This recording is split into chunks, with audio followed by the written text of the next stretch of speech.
Welcome to the Gus Alva Perspective, a videocast that's aimed at helping foster the mindset of gratitude and abundance over the mindset of scarcity and fear. The purpose of doing a videocast like this is to give inspiration, but also to give medical advice to individuals that might have concerns, questions about common themes. The topic that I'd like to touch on today is that of constructive criticism. Have you ever encountered a situation where all of a sudden you said something wrong, and dependent on how you got feedback, you either felt it was an offense or it was something that edified you? And see, that's the important point. Constructive criticism is a very valuable tool. It helps us with personal as well as professional growth. It involves providing feedback and suggestions that ultimately are aimed at helping individuals so that their performance, their skills, or their behaviors can become enhanced. And while constructive criticism offers, many benefits, it also has some potential flaws. We are, after all, human beings, and we sometimes don't have the thickest of skins. What I'd like to do through this video cast is take a look at maybe 5 areas of benefit and 5 areas where we might see flaws that are tied in with constructive criticism. The first area of benefit would be that of personal development. We see that constructive criticism can contribute to personal growth by highlighting areas that require improvement. And by the way, we're humans and we can improve every single day. Every single day that we wake up, we can better ourselves. Constructive criticism helps individuals recognize their strengths as well as their weaknesses, and that ultimately enables them to work on enhancing skills and ability. Now, second area is that of enhanced performance.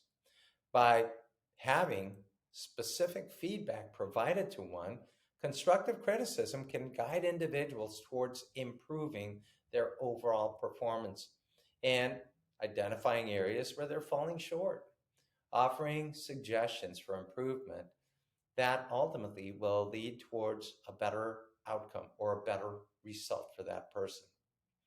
A third area that's very important is skill enhancement. Constructive criticism provides insights and suggestions that might help individuals enhance or hone in their skills. It might involve suggestions on how to approach tasks more effectively, or accrue new knowledge, or develop specific competencies that they might not have had up to that particular point.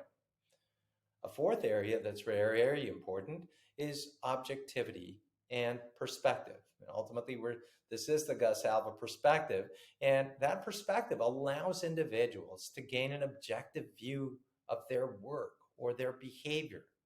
And it provides an outsider's perspective, which can be valuable in identifying blind spots or biases that might not have been noticed by ourselves.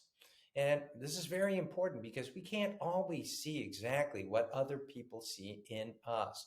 And the fifth area in which constructive criticism is so powerful is that of strengthening relationships.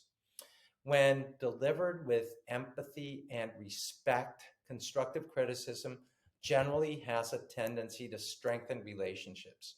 It fosters greater open communication, trust, and mutual understanding. By the way, receiving feedback and acting upon that feedback demonstrates a willingness to learn and grow, and that ultimately is appreciated by others.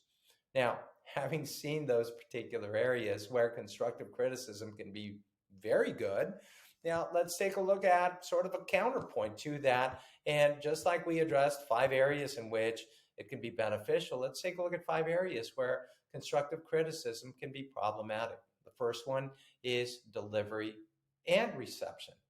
Sometimes constructive criticism can be misinterpreted, or it can be received poorly because of the communication style or the personal sensitivities that the individual has.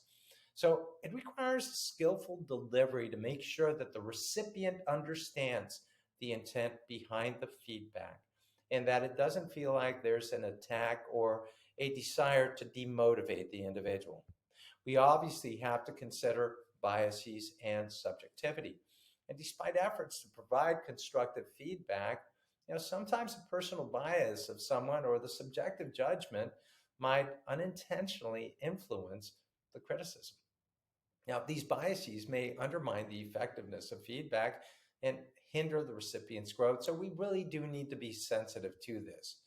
By the way, when we are vague, uh, a lack of specificity, which is the third area that I'd like to think about, vague or general feedback without specific examples or suggestions, you know, tends to not be overly helpful. Constructive criticism ultimately should focus on specific areas that require improvement and provide actionable recommendations so as to be able to address them in an effective manner.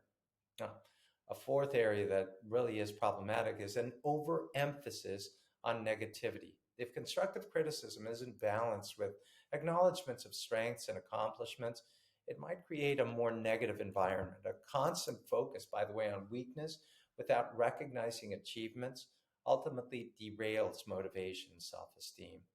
And by the way, the last point, the fifth area in which constructive criticism can be bad news, is ineffective implementation.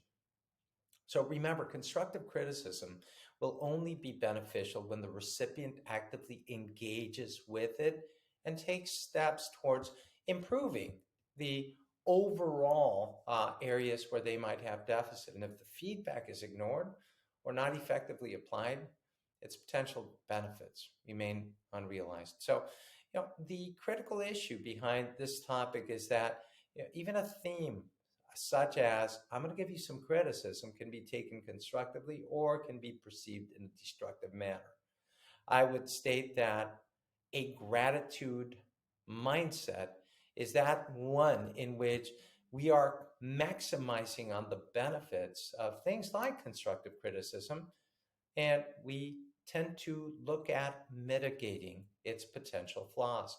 So it's crucial to offer feedback in a supportive, respectful manner, to provide specific examples and actionable recommendations, and ultimately encourage a mindset of growth and abundance in not just the giver, but also the receiver of that criticism that's been made.